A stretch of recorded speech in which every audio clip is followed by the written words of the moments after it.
Bienvenue, aujourd'hui on va parler de l'affaire Lola. En effet, la famille va prendre la parole sur TF1 lors d'un petit reportage qui sera diffusé après, bien sûr c'est bien sûr après le procès. On reviendra un petit peu sur cette affaire qui a marqué, où ben, le procès, excusez-moi de vous dire ça, pour moi, c'est mon analyse que j'en fais, a été ridicule. Ridicule, j'expliquerai dans le détail pourquoi. Ensuite, on a Christophe Ondelat, pour ceux qui ne connaissent pas, célèbre présentateur de l'émission Faites entrer l'accusé. Vraiment, très connu en France tout du moins, et il s'est clashé sur les réseaux sociaux concernant l'affaire Lola, et pour ceux qui expliquent que en fait tout ça c'est le problème de l'Algérie, de Tebboune, des OQTF, de je sais pas quoi, etc. Et il décide de remettre un petit peu les choses en place, et il y a un débat qui est intéressant à regarder. Juste avant, bien évidemment, je vous invite à vous abonner, laisser un commentaire, un like pour le référencement. Ne pas hésiter à rejoindre mes chaînes, mes autres chaînes, dont une, je sais pas, mon YouTube, on est bientôt à 100 000 abonnés. Donc voilà, donc vraiment, je compte sur vous, et pour ceux qui ont les moyens, ne pas hésiter à faire un don sur Tipeee. Alors, une fois qu'on a dit ça, on va pouvoir démarrer. Je rappelle que nous avons été censurés nos chaînes, et quelques-uns, pas tous, hein, parce que justement on dénonce les réseaux pédos, et avec argument et pertinence, et étrangement, on a été censurés. Bref. Avant d'écouter le clash de Christophe Ondelat, on va écouter la famille de Lola s'exprimer. Je serai obligé un peu de flouter pour les droits d'auteur. Et voilà, tout simplement. Hein. C'est horrible. Hein. Cette affaire est ignoble. Elle a perdu sa fille, lui sa sœur, dans des conditions indicibles. J'ai encore du mal à réaliser. Des fois, je suis un peu pas dans le déni, mais j'y crois sans y croire, en fait. Delphine et Thibaut Davier viennent de passer une semaine à faire face, chaque jour, à la tortionnaire et meurtrière de Lola, Dabia Benkired, un nom qu'ils sont incapables de prononcer. Quand elle est rentrée dans la salle d'audience, on se dit, c'est elle. C'est elle. Donc on se dit, là, ça commence à être réel. Ouais. J'ai fait que la fixer pour voir ses réactions, son regard qui était assez froid. Et j'avais besoin, en tout cas moi, de regarder cette personne et qu'elle aussi arrive à nous regarder, ce qu'elle n'arrivait pas à faire. Ils ont tenu à assister à chaque moment du procès, à ne pas détourner le regard, même devant les images du corps de Lola diffusées à l'audience. On voulait tout voir, tout assumer et tout savoir surtout. Au moins, je sais la vérité, je sais tout ce que ma sœur a subi ce soir-là, enfin cet après-midi-là. La peine prononcée est celle qu'ils attendaient, une condamnation à la réclusion criminelle à perpétuité incompressible. Ça soulage quand même, un peu. Pas totalement, mais ça soulage de savoir que cette personne soit enfermée et qu'elle y restera toute sa vie. Ouais, un petit peu. Mais celle qui a détruit leur vie les laisse avec une question. On n'a pas eu toutes les réponses. Voilà, on ne saura jamais vraiment le pourquoi. Pourquoi Lola. Une famille digne, unie, pour continuer dans... Et là, voilà, on va s'arrêter sur ça.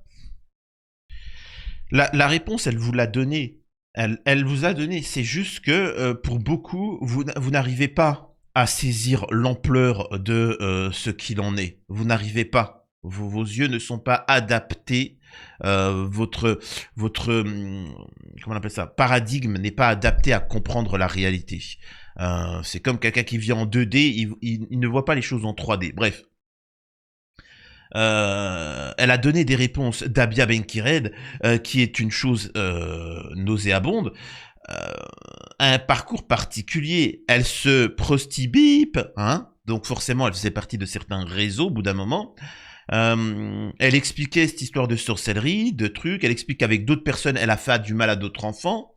Bizarrement, on n'en parle pas. Enfin, je sais pas, qui sont ces enfants à qui tu as fait du mal ailleurs, qui a des sacrifices.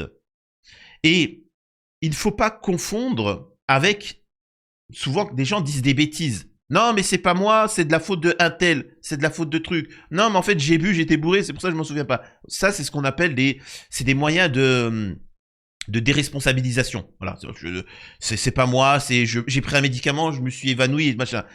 Mais là, c'est pas la même chose. Quand elle te parle de sorcellerie, elle te dit pas j'ai été ensorcelée et je me contrôlais plus. C'est pas ce qu'elle dit.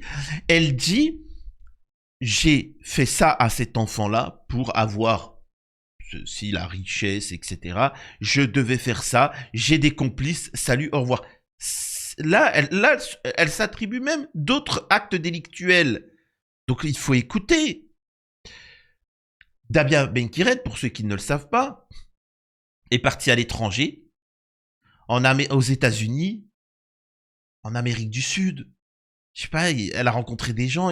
Les gens parlent de sectes, de groupes particuliers. On a l'ancien maire de New York, si je me trompe plus, pas l'ancien maire de New York lié à l'affaire Epstein, qui s'est intéressé à cette affaire, qui a même mis de l'argent pour faire une fondation ou je sais pas quoi. C'est vrai ou c'est faux ce que je dis? On a aussi Dabia Benkired qui se fait défendre au niveau de la justice. Ça, je l'ai déjà dit dans plusieurs fois dans mes vidéos, mais elle se fait... Comment elle a un avocat, elle? Comment elle a un avocat? Elle a pas d'argent. Qui? Tu sais, c'est qui? Qu'est-ce qu'il en est? Comment elle fait pour payer des avocats, en plus plusieurs, qui traitent l'affaire et machin? C'est bizarre cette histoire. Il y a quelque chose. C'est très particulier. Après, concernant la question que se pose la famille, pourquoi Lola? Alors là, faut peut-être pas trop partir loin, si vous voyez ce que je veux dire. Faut peut-être pas trop partir loin en se disant mais pourquoi ma fille et pas une autre? Qu'est-ce que machin? Non, il y a rien de particulier, il fallait juste un enfant, quoi. Il fallait juste un enfant. Concernant, pour ceux qui ne connaissent pas les enfants Zouri, etc. et ainsi de suite, ça existe plus dans les pays subsahariens, hein, d'Afrique noire.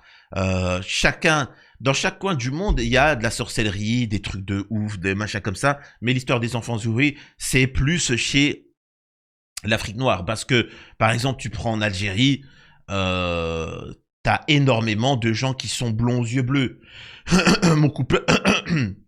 Mon cousin, il est blond aux yeux bleus. T'as des roux.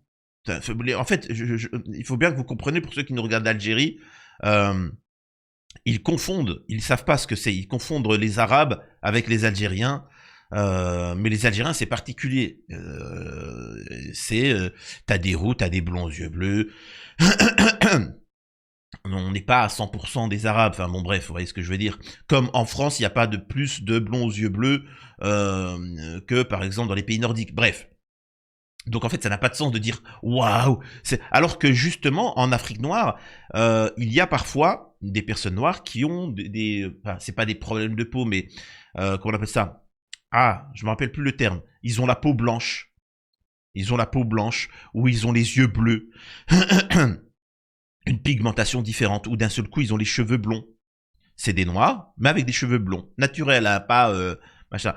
Et ben là, les gens, c'est rare. Waouh. Tu vois, waouh, ben tu sais quoi, on va lui ôter la vie. Voilà, il faut des choses rares. Mais en Algérie, c'est pas rare. Donc, il n'y a pas de raison. Pour moi, personnellement, tout ça a été commandité. Et vous me direz ce que vous en pensez, vous.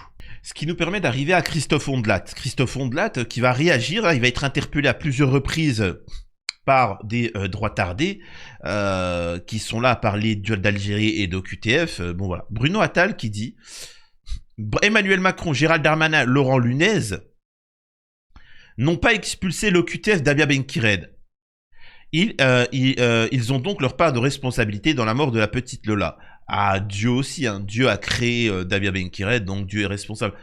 À ce compte-là, tu vas très loin hein, dans ce truc-là, comme ça, bref. Qu'il se regarde dans le miroir. Ondelat qui répond quel raccourci pitoyable.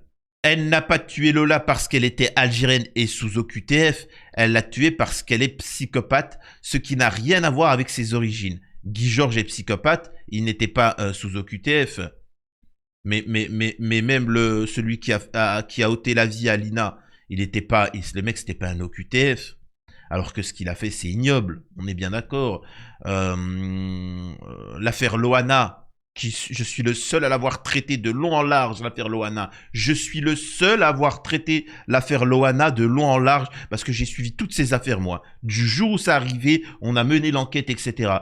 Et on n'a rien lâché. Peu ont repris cette affaire-là. Ou c'est la même chose. C'est pire que... Enfin, c'est pire. C'est comme l'affaire Lola, mais en plus petite. Sauf qu'elle était plus petite. Donc, il y a plein de choses comme ça. Et pourtant, on n'en parle pas. C'est fou. Vous avez mal lu le tweet précédent. Il ne dit pas que cette femme a tué car elle était sous OQTF. Il veut dire que si l'OQTF avait été appliqué, elle n'aurait tout simplement pas pu tuer Lola. Le tweet précédent est l'exploitation politique d'un drame à l'encontre des demandes répétées de la famille de Lola. D'ailleurs, il y a un youtubeur qui s'appelle Psyodélique. Je me rappelle, il m'avait critiqué, etc. Et il crie à la censure. Après, j'ai été censuré. Et lui, il crie à la censure. Il n'a jamais été censuré. Avait traité la famille de Lola de fin de race. Tout ça parce qu'ils veulent pas de récupération politique. Incroyable. Eux, ils seront pas censurés, t'inquiète pas. Il y a Phoenix Land qui dit « À l'encontre des demandes répétées de la famille de Lola, comme le dessin de la petite Lola qui était une récupération, au final, on a pu voir la mère au procès qui s'est fait tatouer ce même dessin. Qui êtes-vous pour parler au nom de ces gens ?» Et Ondelat répond « Et vous, qui êtes-vous » Mais Véronique qui dit « Mais elle n'avait rien à faire en France, il comprend pas le monsieur ». Et Ondelat répond « Ce n'est pas l'explication du crime, ça ». Laurent qui dit « Bon, allez, d'accord, je comprends, mais faudrait peut-être éviter d'en importer d'autres. » C'est un autre sujet politique qui n'est pas le mien. Je m'exprime jamais sur autre chose que les sujets que je connais. Et en matière de pathologie criminelle, j'ai un peu d'expérience. Coco qui dit « Comme d'habitude, vous ne comprenez rien. Comme quand vous affirmez à la mère de Lola qu'elle a une maladie psychiatrique, ce que les experts psychiatres refusent. On dit que cette Algérienne sous OQTF n'aurait jamais dû croiser Lola. Même la mère de Lola est d'accord avec ça. Le trouble psychopathe n'entre pas dans le champ des maladies qui altèrent ou abolissent le discernement. Il n'empêche qu'elle est malade et que c'est incurable. C'est vous qui ne comprenez rien. » Alors là, il répète, voilà, ce que c'est, machin. Merci ChatGPT de relier ces résumés. La psychopathie n'est pas une maladie. Effectivement, c'est un trouble de la personnalité majeure et incurable. Qu'est-ce qu'on fait? On les passe à la guillotine? Il y a Vieux Con qui dit le problème est qu'elle aurait pas dû être en France car OQTF, c'est compliqué à comprendre. Ondelat qui répond tout est écrit dans ton pseudo, vieux con. Moi, j'ai juré de pas l'être. Et moi, c'est tout ce que je déteste en fait. C'est qu'en France, on perd du temps. On perd du temps au lieu de rétablir légalement la peine capitale. Et puis comme ça, tout le monde sera content. Mais encore une fois, tout est politisé. Je le répète, hein, tout est politisé. Par exemple, l'affaire Betaram, où des centaines et des centaines d'enfants tête blonde se sont fait bip, etc. Et tout le monde s'en fiche. Personne n'en parle. Il n'y a aucun Français qui ne parle de l'affaire Betaram. C'était vite fait, machin, etc. Alors que des centaines et des centaines d'enfants ont été abusés. Mais bon, qu'est-ce que vous voulez que je vous dise? C'est incroyable ce qui se passe en France. Et comprenez que tout ce qui est en train de se passer, quand vous voyez, quand ça accuse l'Algérie, ça parle d'immigration, tout ça, c'est pour cacher. Hein, c'est pour cacher... tout ce truc-là. L'affaire Epstein. L'affaire Epstein, c'est quoi? C'est les OQTF? C'est les OQTF, tout ça? Non mais attendez, il faut être un peu sérieux, voyons. Là, Amaury Brelet partage une information comme quoi que une personne algérienne née en Algérie de 82 ans s'est fait frapper par un jeune raciste, etc. Il l'a tabassé alors qu'il a 80 ans, etc. Et Ondelat répond dites-moi, pourquoi diable cette affaire ne vous intéresse pas, Mathilda Némésis? Les réactions à ce tweet sont hallucinantes, mais pas racistes, hein, pas du tout, hein, pas racistes, hein. Et maintenant, traitez-moi de gauchias, vous ne savez pas à quel point vous vous trompez. Vous noterez au passage que l'auteur de ce tweet ne peut pas être taxé de gauchias, il est juste honnête. Et puisqu'on m'interpelle là-dessus, je ne vois pas ce que cette affaire a à voir avec le féminisme. Les victimes sont une enfant et son père, le meurtrier, une femme. Mathilda Némésis fait de la politique dans un domaine qu'elle ne connaît pas, point. Christophe Ondelat, sur lequel avait déjà eu des problèmes, enfin l'extrême droite lui était tombée dessus, parce que nous avons ici la mère de la petite Lola, et lui va prendre la parole pour parler d'un certain sujet, et Damien Rieu va l'insulter. Écoutez ça. Non, je l'accepterai jamais de toute façon. Voilà, malheureusement, non, je peux pas, j'y arrive pas. Pour relier un peu à l'actualité, bon, il y a eu toute une polémique politique dont vous avez voulu vous sortir à l'époque, Oui. parce que cette affaire a été très récupérée par l'extrême droite. Oui. au prétexte qu'elle était sous OQTF et que donc c'était la démonstration encore que les étrangers sans papier sont dangereux. Nous avons là la preuve. Alors elle n'a jamais été suivie en psychiatrie, cette femme. Enfin, on a là la preuve que l'aide médicale d'État est bien utile. Bien sûr. Hein, c'est-à-dire que il eût été idéal que cette femme sans papier puisse être soignée dans les services psychiatriques, qu'elle prenne des médocs qui vont bien, etc. Donc on a là une preuve flagrante que l'aide médicale d'État est indispensable, que ces gens-là, fussent-ils sans papier, ont aussi besoin d'être soignés, y compris sur le plan psychiatrique. Y compris sur le plan. Donc Damien Rieu écrit le présentateur Ondelat profite du meurtre de Lola pour, devant sa mère, ridiculiser la dangerosité des OQTF et faire la promotion de l'AME. C'est quel niveau d'ignominie? Si tu savais à quel point je suis fier de ne pas penser la vie comme toi, abruti. Dernière chose, et je me retire. La mère de Lola avec laquelle j'ai parlé avant et après n'a pas été choquée par mon intervention. Elle vous demande de ne pas récupérer son drame politiquement et vous le faites. Et c'est moi le salaud? Pour résumer cette affaire-là, oui, tout le monde essaie de récupérer l'affaire Lola pour leurs propres intérêts. Moi aussi, je le fais. Moi, j'essaie de récupérer toutes les affaires Lola, Lina, Petit Émile, etc. Oui, tout le monde le fait. Maintenant, c'est dans quel objectif? Et on se rend compte que l'extrême droite, c'est pour récolter des voix, pour appeler à une extermination totale des... parce que ça commence comme ça, c'est un musulman a fait un acte comme ça, donc par sécurité, on éliminera tous les musulmans. Et ensuite, on éliminera tous les gens de gauche et de droite, on les met dans des camps, et puis par sécurité, vous voyez. Et la folie... Vous rigolez, mais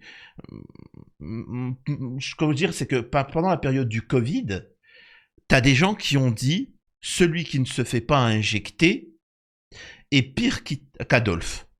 Adolphe, il a causé, avec l'histoire, etc., plusieurs dizaines de millions de morts. Mais celui qui refuse de s'injecter va propager le virus, qui va se propager, qui peut potentiellement éliminer la population humaine, soit des milliards d'êtres humains.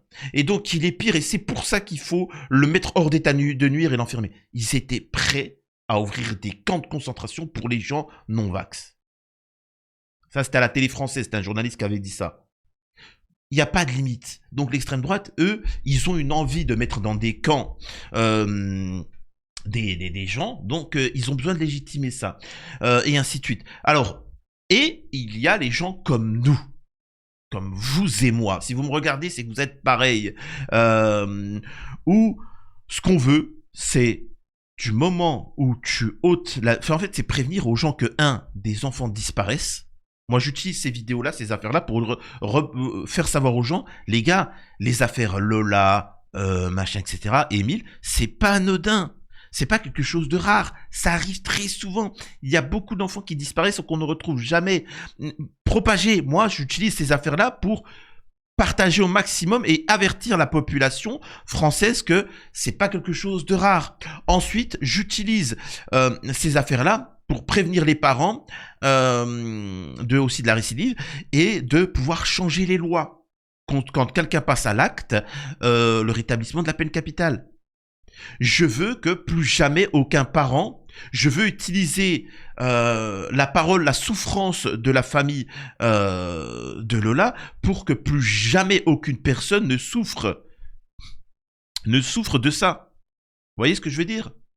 Donc c'est comment on utilise ce drame, qu'est-ce qu'on en fait? Et quand la famille de Lola dit « Je veux pas de récupération, vous n'aurez pas ma haine », souvent cette phrase-là qui est moquée par les gens d'extrême droite, ils sont en train de te dire « Il y a un drame, je vais pas me pourrir la vie. Je vais pas me pourrir. Il faut continuer. Il faut continuer. » C'est ce qu'on appelle, par exemple, vous savez, ce qu'on appelle le terrorisme. Terrorisme, pourquoi on utilise ce terme? La terreur. C'est-à-dire qu'ils font un acte pour créer de la terreur. Est-ce que c'est bien ou mauvais? C'est autre chose, parce que dans des comment on appelle ça, dans des guerres asymétriques, quand tu as une armée puissante, un pays puissant contre des gens qui n'ont pas d'armes, ben c'est leur seul moyen de... Bref. Mais le but, c'est de créer la terreur, la peur. C'est-à-dire que tu sais plus ce qu'il en est, je sors pas, je fais attention, je vais nous quitter ou pas, et après tu es en panique, et en fait tu vis Le mec qui veut te terroriser, il sait que t'es terrorisé, il continue de te terroriser et il a gagné. Donc là, la famille te dit, non, vous n'aurez pas ma haine, on va continuer à vivre, on va continuer à profiter de la vie, on n'oubliera jamais la petite, mais on va continuer à vivre, on va faire beaucoup de choses. Voilà. C'est comme ça qu'il faut faire. Malheureusement, on se rend compte que nous avons la gauche qui, pour moi, la gauche, la droite, l'extrême gauche, qui utilise ces affaires-là pour se maintenir au pouvoir, pour se maintenir dans un statu quo. Non, il y a des choses à corriger, il y a des choses à avancer. Voilà. Voilà, c'est tout. Dites-moi vous ce que vous en pensez par rapport à toutes ces affaires. J'espère que... Et moi, c'est un petit peu triste par rapport à ce procès qui n'a rien apporté. On a passé des années avec un coût monstrueux pour l'État français et rien n'a changé. Moi, je demande... Enfin, je sais pas, les gars, on n'a eu pas d'informations, y a rien, le procès il a servi à rien, je sais pas. Et on n'en a pas fait un sujet de société. Et c'est pour ça que j'en veux aussi à l'extrême droite. C'est parce qu'ils ont fait le débat en parlant de l'Algérie et Tebboune et machin. Et en fait, on n'a pas avancé. J'aurais aimé, moi j'aime bien quand ces affaires-là, vous savez, il y a une affaire que j'ai pas pu diffuser parce que une de mes chaînes avait été supprimée, elle avait été censurée, depuis rétablie. Et j'avais supprimé la vidéo. Mais on a une Italienne. En Italie, sa fille, elle a subi la même chose. Elle a pris la parole en disant je veux le rétablissement de la peine capitale. Il faut pouvoir voter pour le rétablissement de la peine. Elle a milité pour ça. Elle n'a pas de haine, elle n'a pas de machin contre un tel ou un tel, elle n'a pas dit les enquêtés, machin, non. Elle a dit je veux le rétablissement de la peine capitale. Et moi, j'aimerais bien que dans ce genre d'affaires, on mette ça en avant. Dites-moi vous ce que vous en pensez, si vous êtes pour ou contre, ou si vous voulez partir dans des trucs, délires, etc. Bref, des bisous à tous, j'espère que ça vous a plu, à la prochaine.